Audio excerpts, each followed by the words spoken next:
ఎవరు ఎవరికి తోడవుతారో, ఎప్పుడెందుకు విడిపోతారో, మమతను కాదని వెళతారు, మనసే చాలని ఉంటారు. ఎవ్వరి పయనం ఎందాకో అడగదు ఎవ్వరిని, బదులే దొరకదని. అడగదు ఎవ్వరిని, బదులే దొరకదని.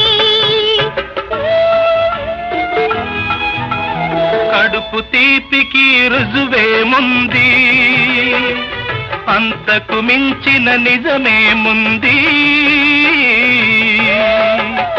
కాయే చెట్టుకు బరువైతే చెట్టును భూమి మోస్తుందా? ఇప్పుడు తప్పును తెలుసుకొని